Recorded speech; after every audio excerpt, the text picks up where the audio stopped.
Amen. God bless po sa ating beloved co-preacher, Brother Paul. Tayo po muna ay manalangin, taas natin makamay. Opo, dakilat mapagpala, mang banal. Diyos na makapangyarihan sa lahat, aming pinakamamahal na Panginoong Hesus, Diyos na banayad sa pagkagalit, sa kahabagan, sa pangunang panalangin po ng aming beloved Evangelist, Brother Almeida, and time prophet, Lord God. Maraming pong salamat sa paglangis mo sa bawat bahagi na iyong nagawa ay natapos na tigit. Sa pagkilos mo mainam sa aming kalagitnaan sa iyong Santong Espiritu na nagbigay galak sa mga puso at bagong lahat. Kami po ay nagpakumbaba, lalo ang lingkod sa aming nagawang pagkukulang, pagkakamali, pagkasala, kabaga mo kami patawari, lubos-labis po kami nagsisi sa aking mga labi, mahal na Panginoon. Ikaw po maglagay, makataga, dapat bigkas ikaw aking laksan, buksan pangunawa, kaisipan ng bawat nagpiginig at patuloy mo kaming samahan ng iyong kapangyarihan sa pangalan ni Jesus. And militant doubt, Satan cast out, be bound into hell and be there forever in the name of our dearest Jesus we pray. Amen and amen. Everybody say, praise the Lord.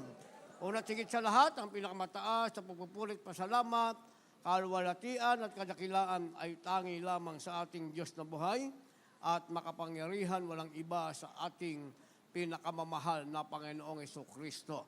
Ako po yung nagpaabot ng dobling paggalang sa ating pong beloved, honorable parents in the Lord, at ating pong inaalala ang mga tunot aral na iniwan ng ating beloved honorable Evangelist Brother Almeida, the end-time prophet of our loving God. Ngayon din po ating beloved Almastan Pastor, our beloved Mama Jean. At ako po'y nagpaabot ng paggalang pagbati sa mga beloved children ng ating beloved parents in the Lord. At welcome back po sa ating beloved minister po, beloved teens, sa pamamahal sa buhay. At magandang hapon po sa inyo lahat, sa ating mga pinagpalang mga baguhan, at sa lahat po ng ating viewers sa ating live webcast. Ating tatalakaling, kindly pakilagay sa ating monitor, repeating vital truths. Repeating vital truths, sa Tagalog ang ibig sabihin, paulit-ulit na mahalagang katotohanan. Paulit-ulit na mahalagang katotohanan, repeating vital truths. Kindly po sa ating beloved Bible readers.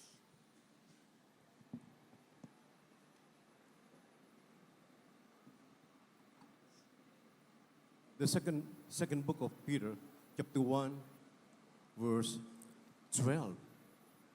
Wherefore I will not be negligent to put you always in remembrance of these things, though you know them and be established in the present truth. 10 and 11. Wherefore, the rather, brethren, give diligence to make your calling and election sure.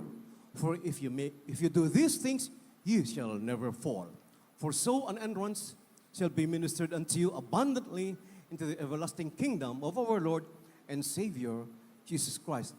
The book of Psalm, chapter 9, 17, and 16.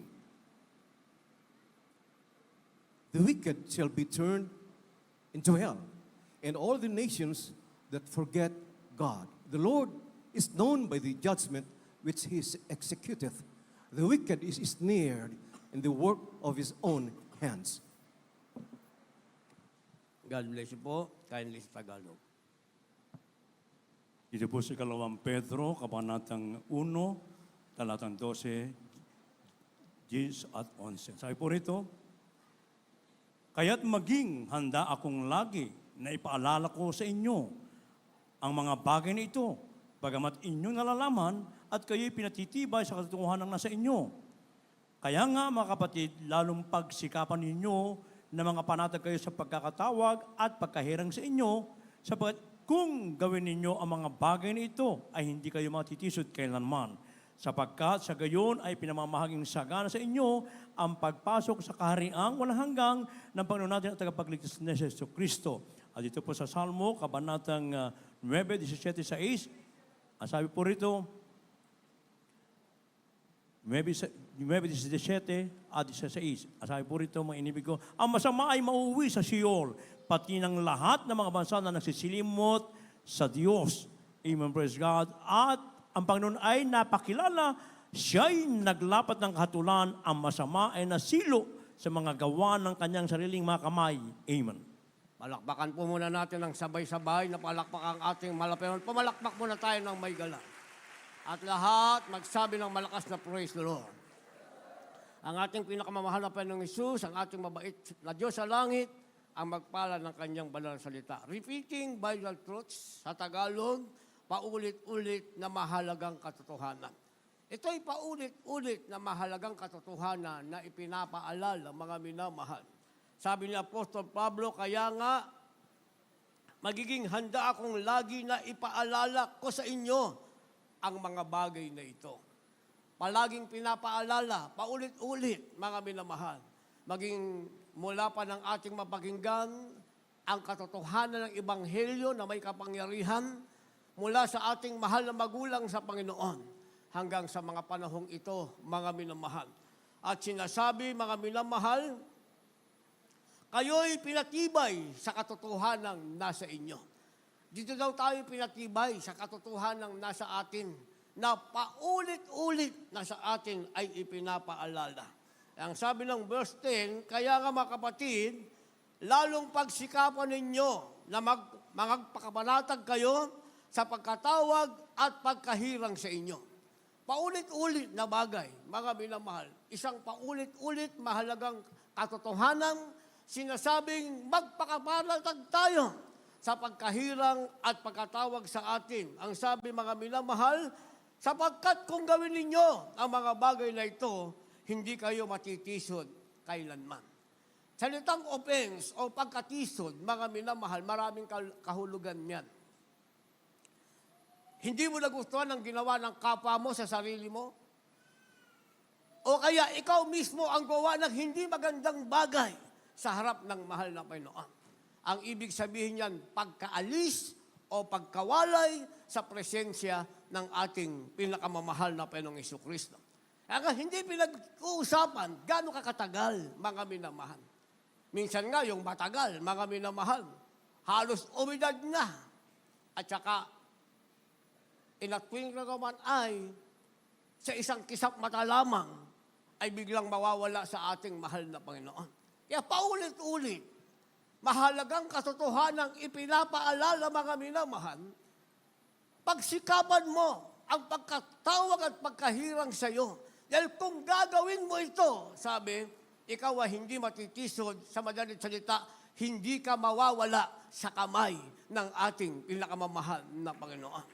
Sabi ng verse 12, kaya magiging handa akong lagi, o verse 11, sapagkat gayon, sa gayon ay pinamahaging sagana sa inyo ang pagpasok na kahariang walang hanggan ng Panginoon natin at tagapagligtas na si Jesucristo. Kung ang paulit-ulit na mahalagang paalala ay lagi nating naaalala, mga minamahal.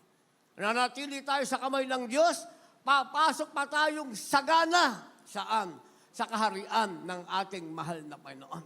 Nang ibig sabihin, ang hinandang kaharian ng Diyos, ang hinandang langit ng Diyos, ay para sa iyo yan. Walang sino mang makakakuha, mga minamahal. Kung ang paulit-ulit na mahalagang paalala ay ito ang lagi mong aalalahanin. Ano man ang mangyari, ano man ang ialok sa iyo, ano man ang iniisip mong kapalarang nasa iyo, mananatili ka pa rin umaasa na ang tatanggapin mo ang saganang pagpasok sa kaharian ng ating mahal na Panginoon. Kaya kung alalahanin natin ang buhay ng ating mahal na Panginoon during His earthly ministry, pagkatapos na mag-ayuno ng 40 days, mga minamahal, sabi sa kanya ni Satanas dahil alam siya'y gutom, hindi ba ikaw ang anak ng Diyos na makapangyarihan? Pwede mong gawing tinapay ang mga bato na yan. Totoo naman, mga minamahal. Pero sa kapangyarihan ng Diyos na nagkatawang tao, bakit nila kailangan pa niyang gawing tinapay? Yung bato. Gayong pwede naman siyang gumawa ng tinapay na hindi na kailangan ng bato. Kaya ang sabi ng ating mahal na Panginoon, bilang kasagutan sa alok ni Satanas, hindi lamang sa tinapay nabubuhay ang tao, kundi sa bawat salitang lumalabas sa labi ng Panginoon. At muli siyang tinukso ni Satanas, dinala siya sa ibabaw ng burol, mga minamahal. Nakita mo ang lahat ng yan, ako ang may-ari niyan. Yang kayamanan na yan. Sambahin mo lamang ako, ibibigay ko sa iyo. Ganun siya alukin ni Satanas, mga minamahal, nang ang ating mahal na Panginoon nagkatawang tao. Subalit sabi ng ating mahal na Panginoon, nasusulat din naman, sa Panginoon Diyos ka lamang sasamba. Ang ibig sabihin, kahit sino mag-alok sa iyo ng kayamanan sa sanlibutan, subalit sasambahin mo siya. Kahit yumaman ka pa, kahit sa iyo na ang buong sanlibutan, huwag mong kalilimutan ang paulit-ulit na mahalagang paalala. Sasamba ka lamang sa Panginoong Diyos na lumikha sa iyo. Ganun tinukso ang ating mahal na Panginoon ng kaaway ng Diyos, mga minamahal. Subalit ang ating mahal na Panginoon ay nanatiling matatag.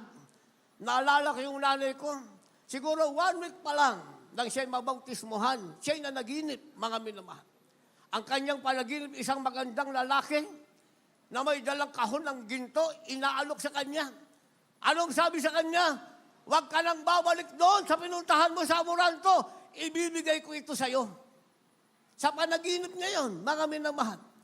Pero yung nanay ko, dahil nasanay na siya sa pakikinig sa bahay namin sa akin, sa Calvary, kahit 1 linggo pa lang siya nakadalo, mga minamahal, sa panaginip niya, nirebuke niya si Satanas, mga minamahal. Kitang-kita niya, pag-rebuke niya, tumago sa dingding. Paano ngayon kung tinanggap ng nanay ko yung alok ni Satanas? Siguro ang nanay ko, wala na ngayon. Kasi 84 years old ng aking mahal na nanay. Hanggang ngayon, buhay, malakas sa kapangyarihan ng ating mahal na Panginoon. Wala kaming makakapatid sa tabi niya, puro apo niya yung kanyang kasama, mga minamahal. Nabubuhay naman siya. Bakit? Dahil pag hinanap mo ang sarili mong buhay, ay mawawala ito. Pero kung ibibigay mo ang iyong buhay, alang-alang sa ating mahal na Panginoon, dadagdagan ng Diyos ang iyong buhay. Kaya hindi pinag-iusapan kung ano yung kalagayan, mga minamahal. Ang pinag-uusapan, ang paulit-ulit na mahalagang paalala. Kung tumanda ka man sa paglilingkod sa Diyos, huwag mong ipagpalit yan. Pahalagahan mo, ipagmalaki mo. Isang bagay na dapat mong ipagmalaki, tumanda ka sa paglilingkod sa Diyos, kaysa naman pagtanda mo at saka ka nawala sa mahal na Panginoon. Huwag mo ring isiping, gusto mo kasing yumaman, kaya gusto mong umalis sa mahal na Panginoon. Yumaman ka nga, wala ka naman sa mahal na Panginoon, pero sabi ng banal na kasulatan, paglingkuran mo ang Diyos, magtapat ka sa paglilingkod sa mahal na Panginoon. Maging tapat ka sa tithes and offering. Yung hinahanap mong kayamanan, hindi mo hahanapin. Manalangin ka lang, ibibigay na sa iyo ng ating mahal na Panginoon. Mahalagang paalala ng katotohanan, mga minamahal. Minsan, marami tayong kapatiran. Kapag kinausin mo, bakit may karamdamang hindi gumagaling? Bakit ang anak malusog naman?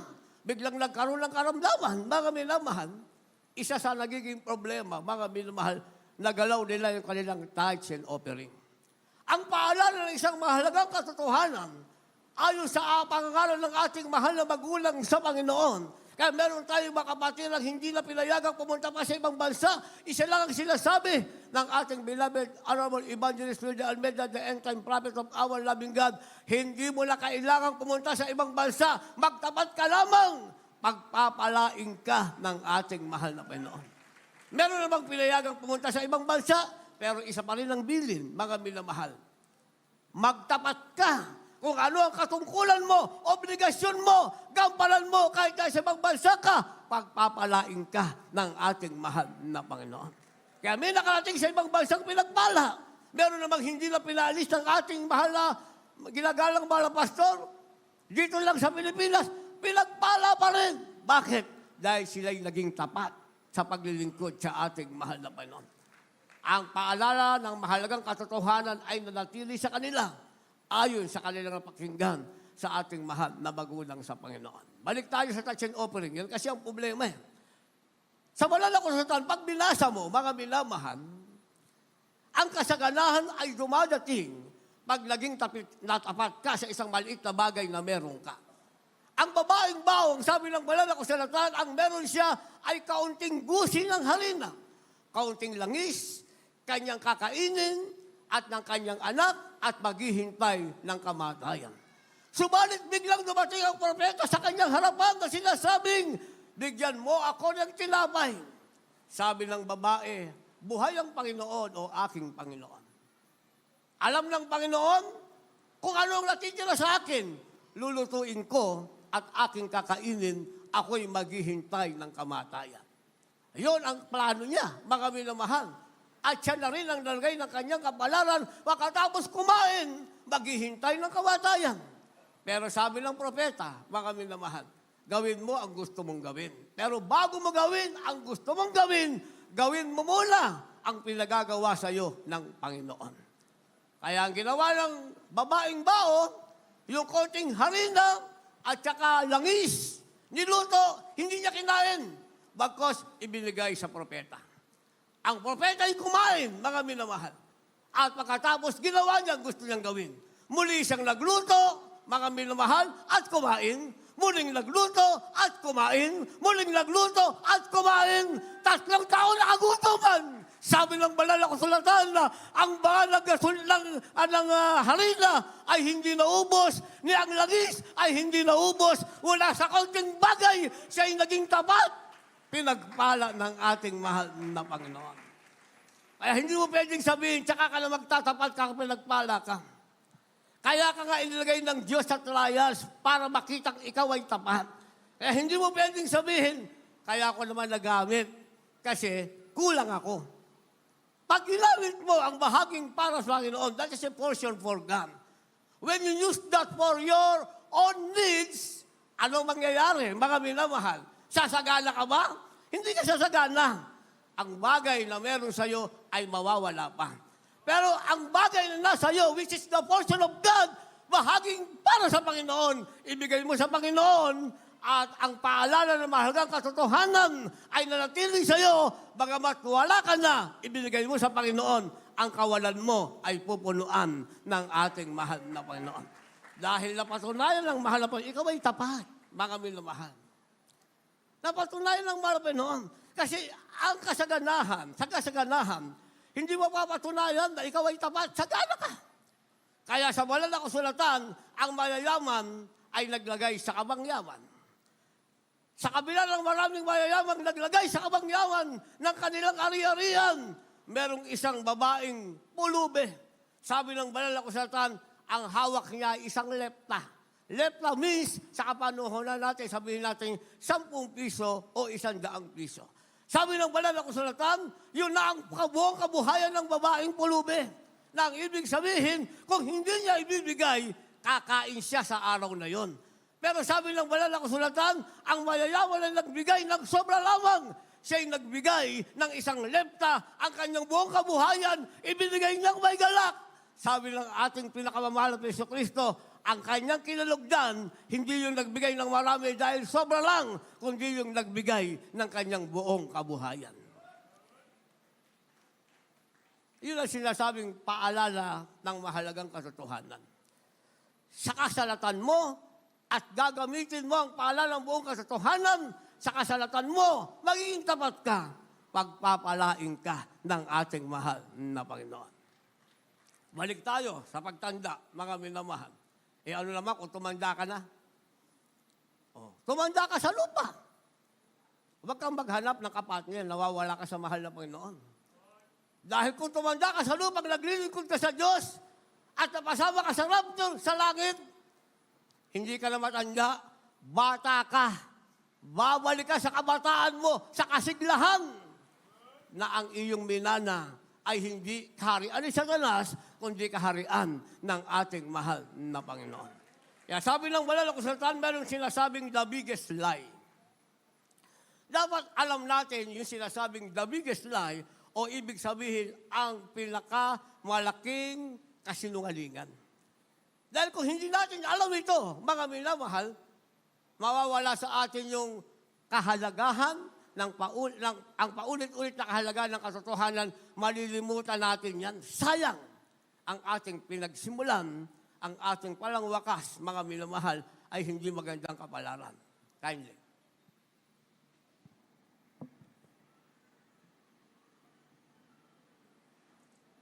Second book of the Corinthians, chapter 11, verses 13 and 14. For such are false prophets, false apostles, deceitful workers, transforming themselves into the apostles of Christ. And no marvel, for Satan himself is transformed into an angel of light. The book of Ephesians, chapter 4, verse 18. Having the understanding darkened, being alienated from the life of God through the ignorance that is in them, because of the blindness of their heart.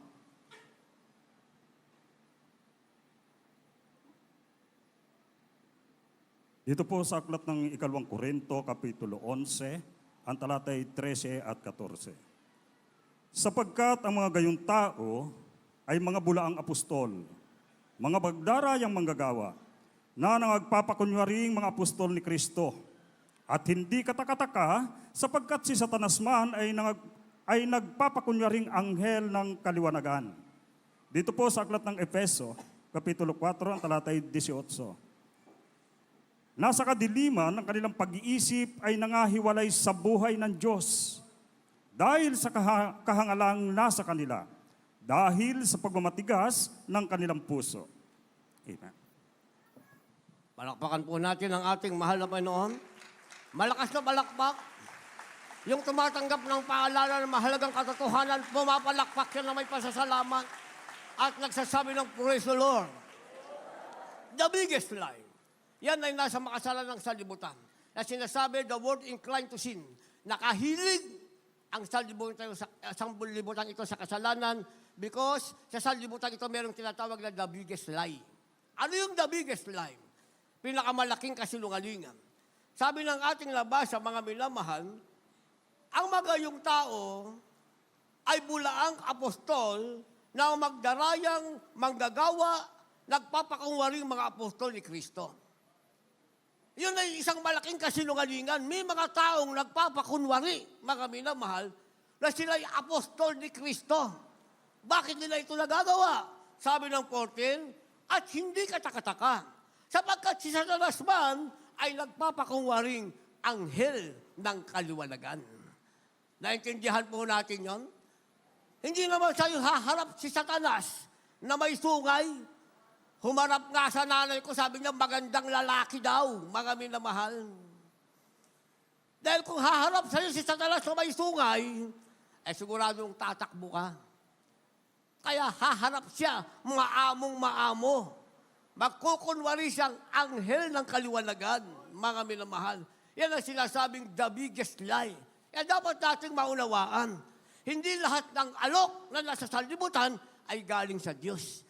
Pag galing sa Diyos, mga minamahal, ano man ang mangyari, paggising mo sa umaga, nasa Jesus Miracle Crusade International Ministry ka pa rin. Ang iyong pastor, ang iyong propeta, ay walang iba ang ating mahal na magulang sa Panginoon. Pero kung paggising mo sa umaga, hindi ka na taga Jesus Miracle Crusade, meron ka ng ibang propeta, meron ka ng ibang pastor, ano ibig sabihin niyan? That means you are in the biggest lie. Nasa malaking kasinungalingan ka. Dinaya mo yung sarili. Sayang ang meron ka na sana. Kaya sabi ng Efeso, mga minamahal, nilagyan natin ng supporting verse. Chapter 4, verse 18, ang sabi, nasa kadiliman ng kanilang pag-iisip, ay nangahiwalay sa buhay na Diyos dahil sa kahalang nasa kanila, dahil sa pagmamatigas ng kanilang puso. Bakit dumating sa kanilang malaking kasinungalingan? Bakit nainganyo sila? Bakit nadaya sila na nagkukunwaring propeta, nagkukunwaring apostol ni Kristo, nagkukunwaring manggagawa ng katwiran? Gayong ang likod pala nito ay si Satanas. Bakit sila nadaya? Dahil sabi, sa kadiliman ng kanilang puso. Sa pagmamatigas ng kanilang puso, sa kadiliman ng kanilang pag-iisip, mga minamahal, nawala sa kanila ang paalala ng mahalagang katotohanan, ang pumalit, ang sinasabing malaking kasinungalingan. Naintindihan natin yon? Kaya gigising ka sa umaga, nakita mo pang, naisip mo pang, ang Diyos ay nasa langit, ang ating propeta, ang ating mahal na magulang sa Panginoon, hanggang sa mga beloved children ng ating mahal na magulang sa Panginoon. Nagpupuri ka sa Diyos sa pangalan ng ating mahal na Panginoon, at pagdating ng gawain, nakita mo ang sarili mo dyan. Kahit wala kang pagkain, magalak ka dahil nasa iyo pa rin ang paalala ng mahalagang katotohanan. Pero kung hindi na yan ang kalagayan mo, hindi na yan ang kalagayan mo, sasabihin mong may iba ng propeta, yan ang nakakatakot na bagay. Ang ibig sabihin, ikaw ay nadaya na mga mandaraya sa katigasan ng iyong puso. Naunawaan niyo yung pinag-aaralan natin? Pag 50 years old na kayo at may nag-alok sa inyo, alisin mo na Jesus Malakosin. Sama ka na sa akin, kakasal tayo, ako propeta mo. Papayag kayo? Kunyari pa kayo, ha? Siguraduhin niyo yan. Ha? Paglabas dito, may nag-alok sa inyo. Eh, magtyaga ka dyan. Bigay ka pa ng tithes and offering. Bibigyan kita ng kayamanan.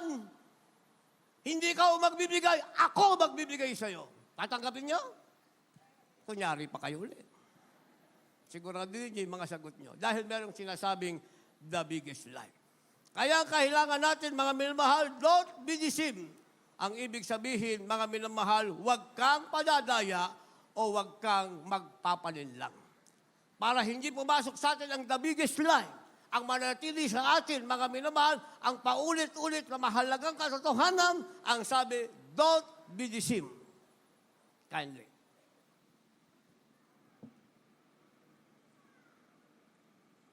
Second book of the Corinthians, chapter 6, verse 14. Be ye not unequally yoked together with unbelievers, for what fellowship hath righteousness with unrighteousness? And what communion hath light with darkness? Verse 17. Wherefore come out from among them, and be ye separate, saith the Lord, and touch not the unclean thing, and I will receive you. The book of Galatians, chapter 6, verse 7. Be not deceived. God is not mocked. For whatsoever a man soweth, that shall he also reap.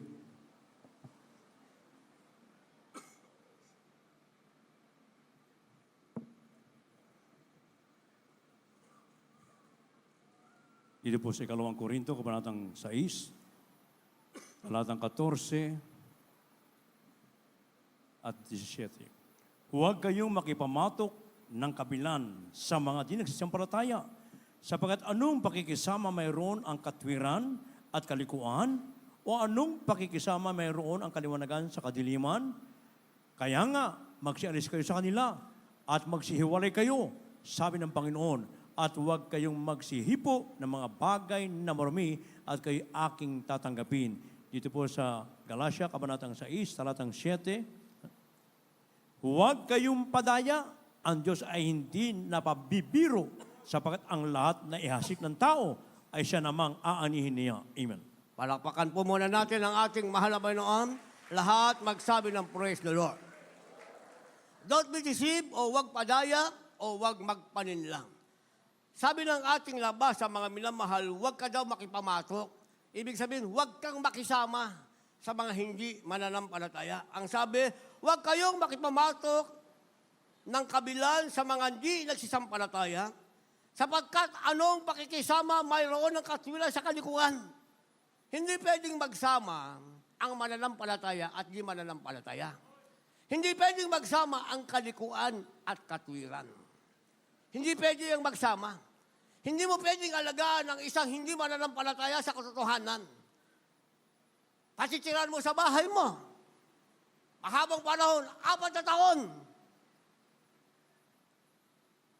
Negative 0 kung madala mo siya sa gawain kasi umabot ng mahabang panahon. Kasi merong sanlibutan na nadala sa gawain, mga minamahal, in just a little time.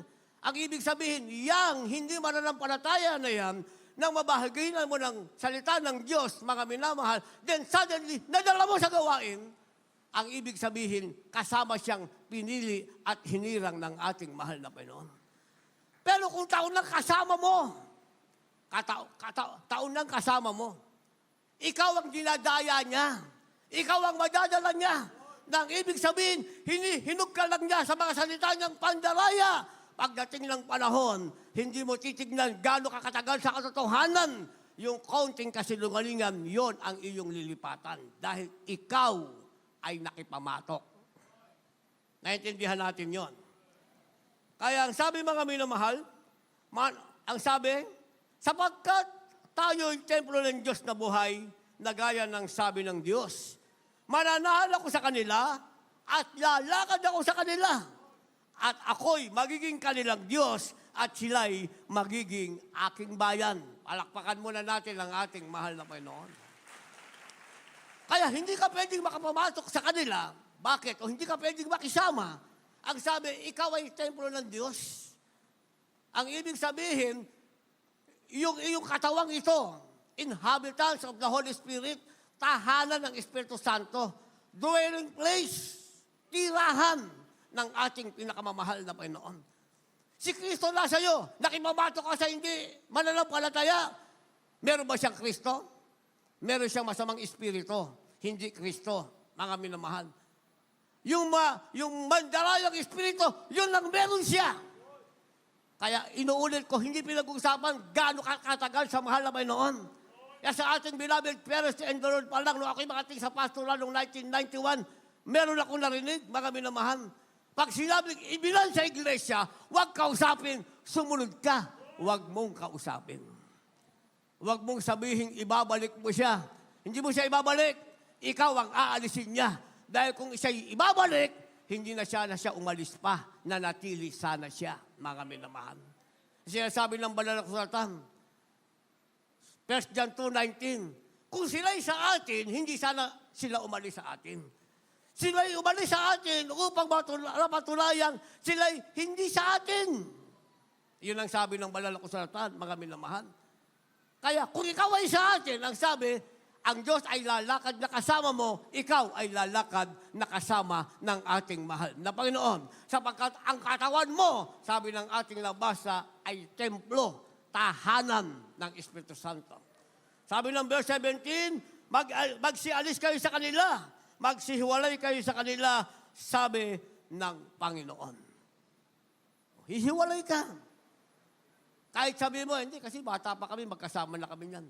Kaya nga ka pinahiwalay ng mahal na Panginoon eh.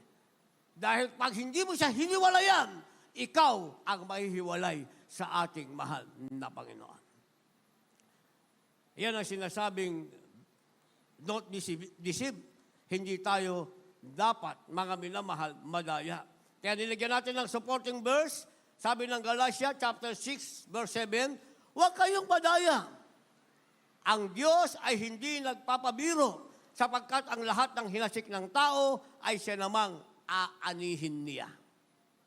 Maliwanag ba yon? Ang hinasik ng tao, sabi, yon ang aanihin niya. Mag-alaga ka ng salibutan, aani ka ng salibutan. Kasi inalagaan mo salibutan eh.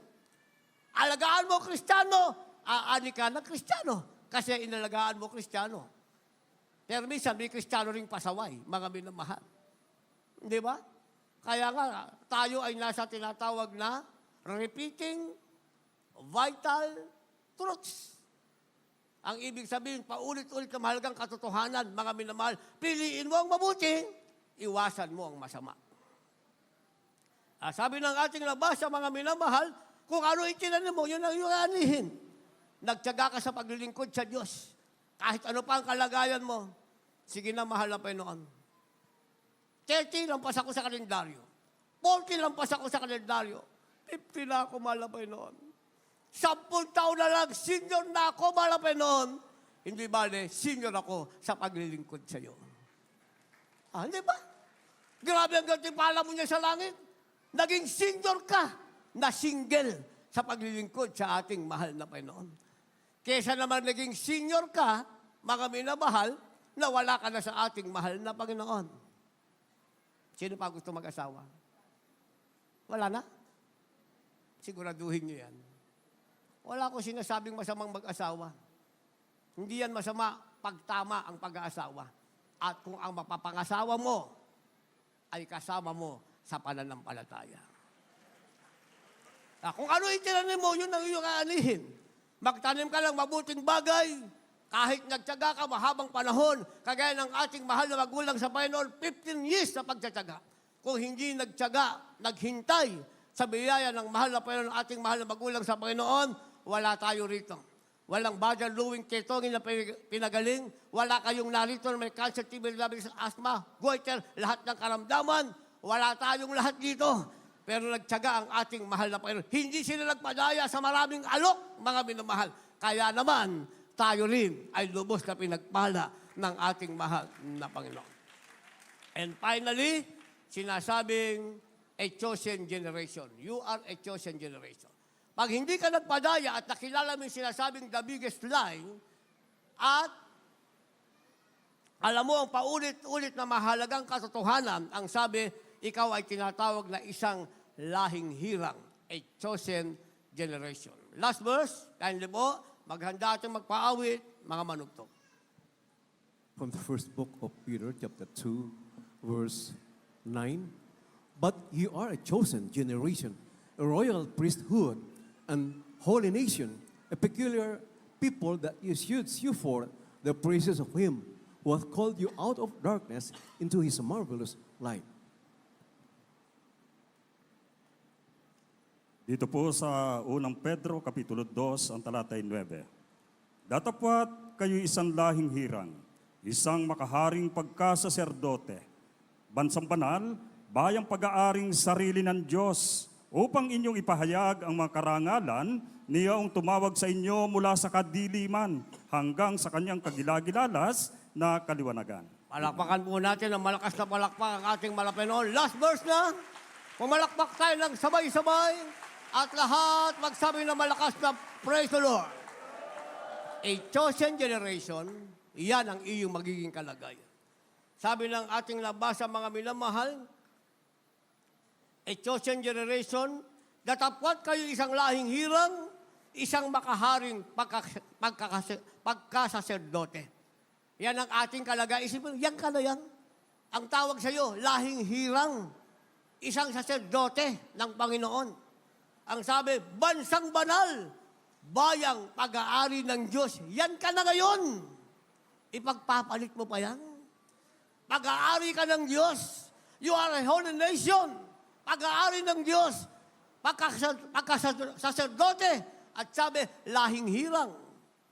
Ang sabi, ang layunin upang ipahayag ang karangalan niyong tumawag sa iyo mula sa kadiliman hanggang sa kanyang kagilagilalas na kaliwanagan.